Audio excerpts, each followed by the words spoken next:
Okay, great. So we're going to look at the second scenario now. So that's when you have a horizontal plane with an angled applied force. Now I'm going to split this into two possibilities. We're going to look at when you might have an upwards applied force and when you might have a downwards applied force. Okay, so if you've got an upwards applied force, that's something that'll look sort of like this. So you'll have a horizontal plane with an object on it. It will experience friction, it'll experience weight, it'll experience normal force, and then your applied force will be at an angle like that. Okay, an angle to the horizontal. So that angle will always be the angle to the horizontal. Now, if we were to draw this as a free body diagram, we would have normal force going up, we'd have a weight going down, we'd have friction going off to the one side, to the opposite direction of motion, and then our angled applied force we would put into its components. Okay, we'd have the parallel components of applied force. I just want to move this label over. And then we'd have the perpendicular components of the applied force. Okay, now in terms of the maths, weight is always weight. Okay, weight is standard. Weight is always equal to the product of mass and acceleration due to gravity. Okay, that is the case always, regardless of the scenario. Okay, but now normal force is a little bit different.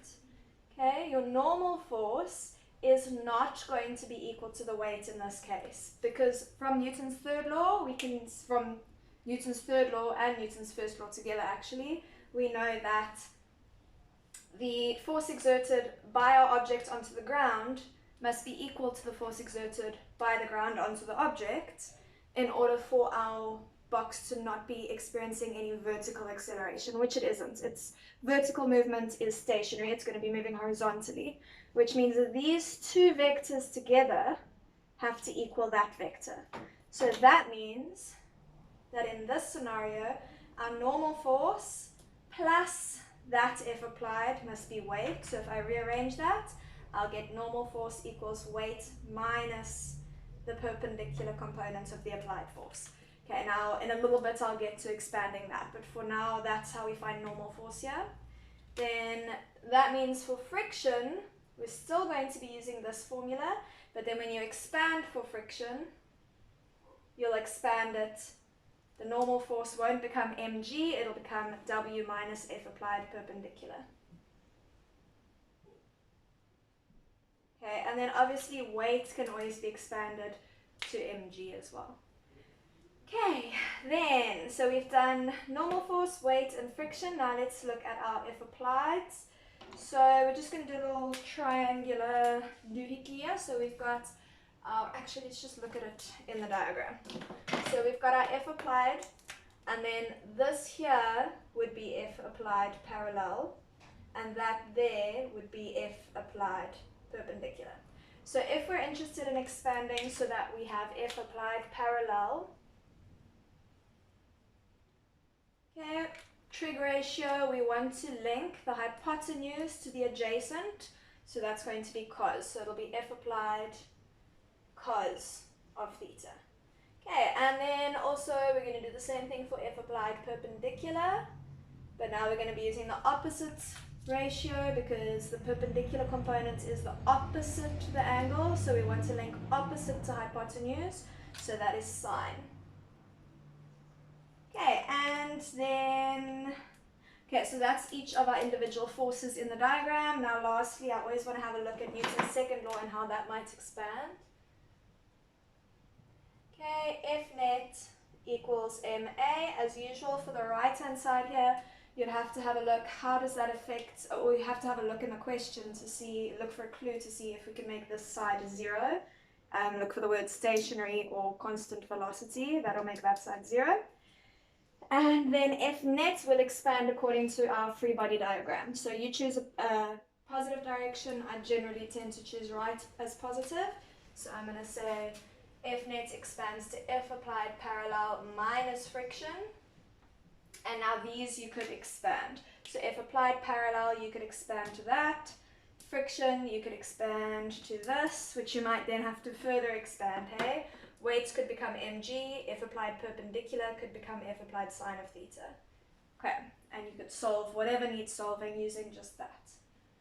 Then our second scenario, so this is when we've got a downwards applied force. So I'm going to quickly draw a diagram of that.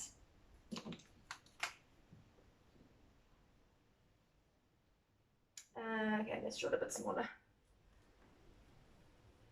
Okay, so generally your downwards applied forces would be more of a pushing force. You can have something being pulled downwards. It will have the same effect on your calculations.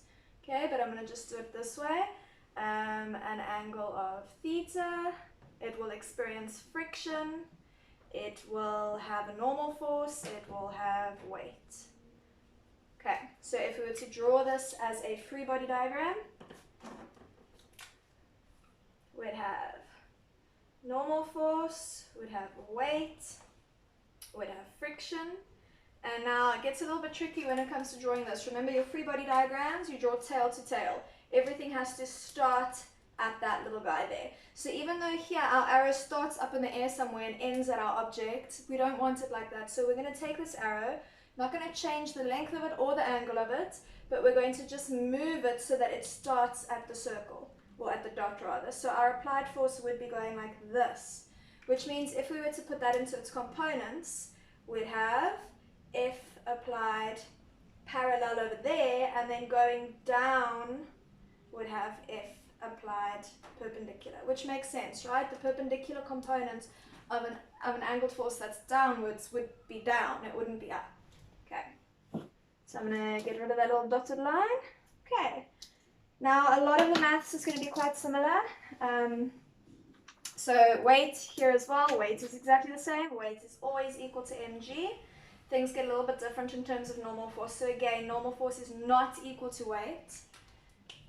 This upwards vector and these two downwards vectors need to be equal to each other, which means in this case, normal force is equal to F applied perpendicular plus weight. Okay, do you see the difference? Here we were subtracting F applied perpendicular from weight, here we're adding them together. Okay, friction will be the same here, but then when you expand it, obviously we'll expand it now to the sum of those. So F applied perpendicular plus weight. And then for our components of the applied force, okay, let's look again at our diagram. So here's our triangle. I'm going to make it a little bit bigger so we can see what's going on. There's our triangle. This would be the perpendicular component. That would be the parallel component. So if I'm interested in the parallel component, I want to link the adjacent to the hypotenuse. So it's again going to be cos.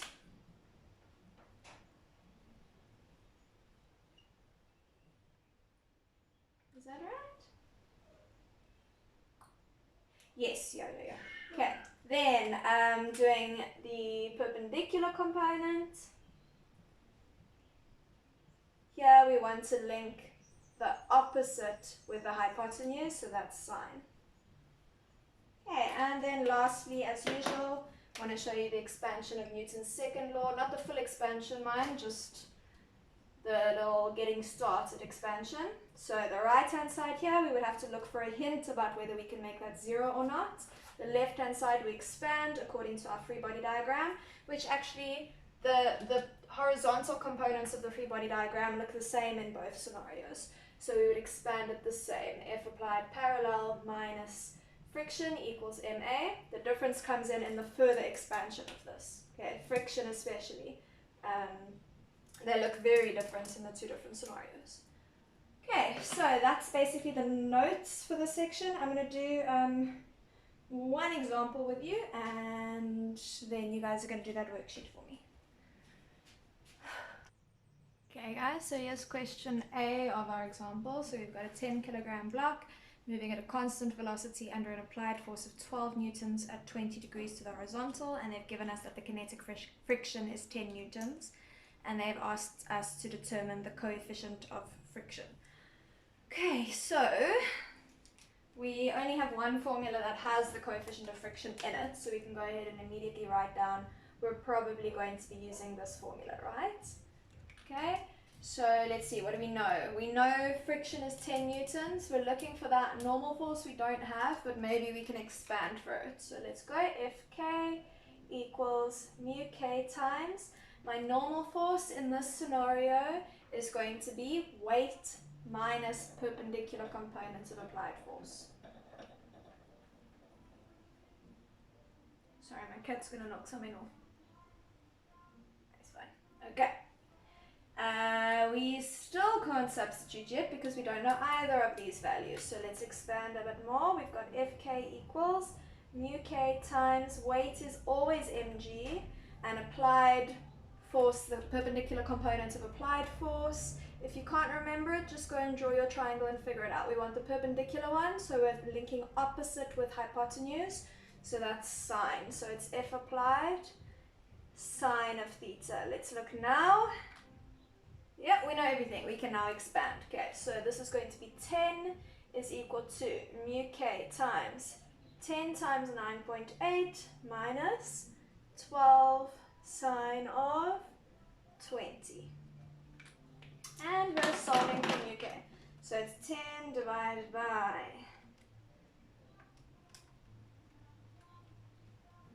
just check if I've done this right. Yeah. And we get 0,11.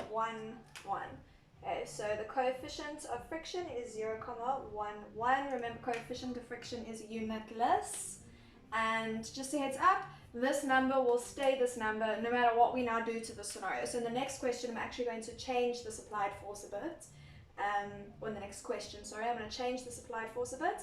Note, this is not going to change. This is a constant depending on your object and the surface the object is on. It has nothing to do with any of the other forces. It has nothing to do with the weight of the object or the mass of the object or anything. It's a constant. Okay, so question B, we're going to say,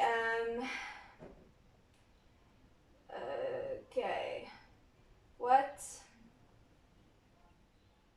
will the acceleration of the object be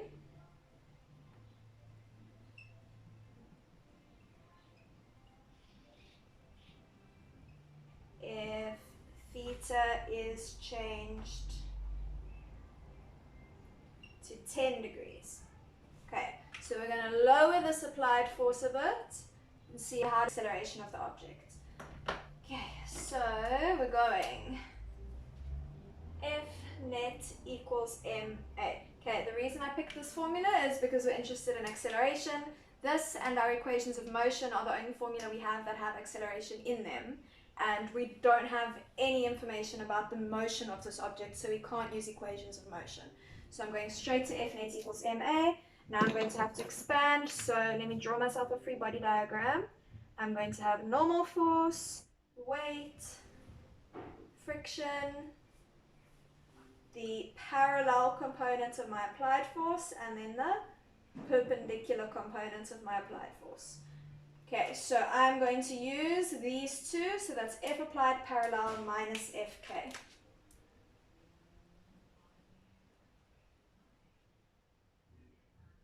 Okay, the right-hand side, we look for a little hint about if we can make this 0. Now be careful. If we read here, we've got a block moving at constant velocity. So you might want to make this side 0. But now look at this scenario. It's asking what will the acceleration be. So maybe this is now not going to have a 0 acceleration. It was at constant velocity when the angle was 20. Now the angle is 10. It might not be at constant velocity anymore. It might still be. We might still not have enough applied force to overcome the friction. We probably will. It's probably going to be accelerating. Okay, but basically we can't make this side 0. Okay, so let's expand. F applied parallel is F applied cos of theta minus friction. Be careful, friction was 10 newtons when we were at 20 degrees. Now let's think about this logically, because they could actually ask you a logic question like this. How will the friction be affected by lowering that angle? Well, if the angle goes down, that means, how is that going to affect my normal force? My normal force is proportional to Okay, it's more of an inverse proportional relationship. Okay, so as my angle goes up, sine of my angle, oh my word, I should know this. As my angle goes up, the sine of my angle would also go up, but my angle's going down. Sorry, as my angle goes down, sine of the angle goes down. So if the sine of the angle is going down, that means the normal force is increasing. Okay? If my normal force is increasing, we know friction is proportional to normal force. So because friction is proportional to normal force, it'll also increase. Okay, so our friction is not going to stay the same. We've changed that angle, the friction will definitely change. This cloud is way too big for this. It's annoying me. Okay, so our friction is not 10 newtons anymore. We now have to use a new friction. So we're going to say friction is mu k times normal force. I'm going to jump straight to this fully expanded version. So mu k times mg minus F applied sine of theta, and that's equal to ma. And now we can substitute, I think. Yeah. Okay, so we haven't changed the value of our applied force. We've only changed the degree, the angle of it. So we've still got a 12 Newton force. So it's 12 cos of 10 now minus mu k is still 0,11. That does not change. Let's add this to this here. Mu k is constant. Okay. Mass is 10. Acceleration due to gravity is 9.8. Applied force is 12. Sine of 10, and that's equal to 10a. And we're looking to solve for a. Okay. So we're going 12 cos of 10 minus 0.11 times 10 times 9.8 minus 12 sine of 10, close all my brackets, and then take all of that and divide it by 10. Oh, so it's a very small number, but we are accelerating. Acceleration is equal to 0.13 meters per second in the direction of our applied force, so to the right. Okay, how did I know it was to the right? Because my value here was positive, and in my expansion I made F applied parallel positive and friction negative. So if I got a negative value, that would mean it would be going in the direction of friction, which is negative, which is to the left. Okay, and that's actually all I'm going to do with you. Basically, they can ask a lot. There's so many different ways that they can ask questions. So me doing a lot of examples is really not going to be help. There's no way that I can do every single type of example that you might run into. So this was just sort of me showing you some of the logic involved. I just want you to get used to it. Try as many questions as you can get your hands on. Unfortunately, that worksheet does have its limitations. There aren't that many questions on it, but if you can get hold of other questions, if you look at your grade 11 books from last year, try and redo some of those questions. That'd be great. Okay, good luck. Let me know if you get stuck and I will help you.